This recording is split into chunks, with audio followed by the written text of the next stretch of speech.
প্রিয় শিক্ষার্থীবৃন্দ, ক্লাউড স্কুলের পক্ষ থেকে তোমাদেরকে জানাই স্বাগতম। আমাদের আজকের ক্লাসের টপিক হলো স্পোকেন ইংলিশ।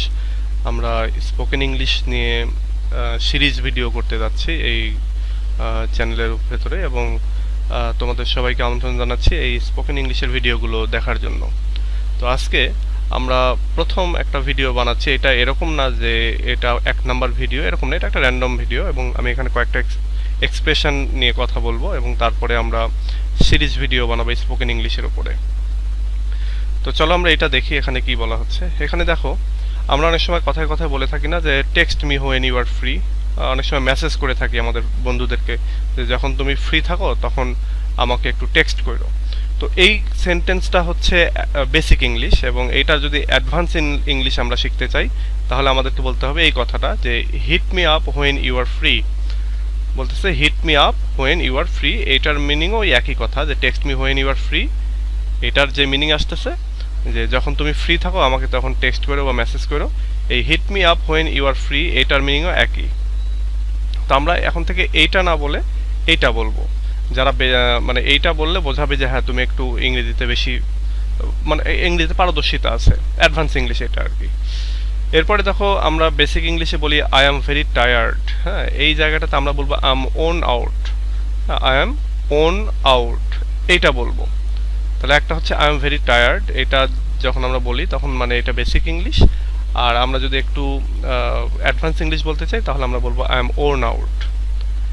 তারপরে ধরো বলা হলো যে ইটস ভেরি কোল্ড, এটা হচ্ছে বেসিক ইংলিশ। সাধারণ যে লোক তারা এই কথা বলবে, বা যারা একটু অ্যাডভান্স ইংলিশ বলতে পছন্দ করে তারা বলবে ইটস ফ্রিজিং। ইটস ফ্রিজিং মানে হচ্ছে ওই একই জিনিস, মানে এটা খুব ঠান্ডা। ইটস ভেরি কোল্ড বলতে খুব ঠান্ডা, আবার ইটস ফ্রিজিং এটা মানেও খুব ঠান্ডা। এরপর বলা হচ্ছে আই এম ভেরি হাংরি, আমি খুবই ক্ষুধার্ত। এই কথাটাকেই আমরা যদি অ্যাডভান্স ইংলিশে বলতে যাই তাহলে বলবো আই এম স্টার্ভিং।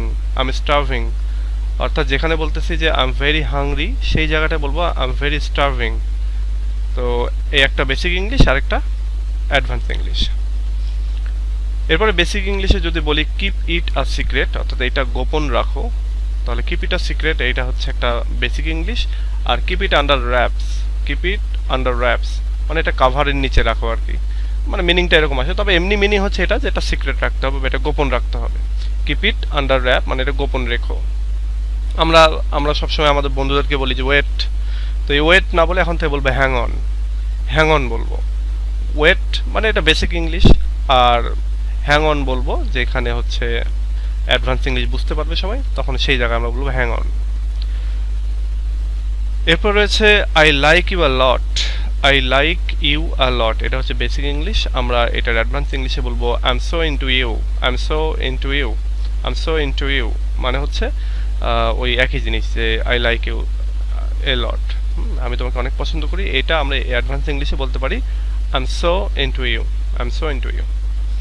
আচ্ছা, সো এই 7-8টা এক্সপ্রেশনই আজকে আমি নিয়ে প্রথম স্পোকেন ইংলিশের ভিডিওটা করলাম। আশা করি এই জাতীয় ভিডিওগুলো তোমরা আরও পেতে থাকবা, এবং যারা ইংরেজিতে কথা বলতে পছন্দ করো তারা ইংরেজিতে কথা বলতে পারবা, মানে একটু অ্যাডভান্স ইংলিশ দিয়ে। তো ঠিক আছে, আজকে এ পর্যন্তই। পরবর্তীতে আবার নতুন ভিডিও নিয়ে আসবো। ভালো থেকো সবাই, আল্লাহ হাফেজ।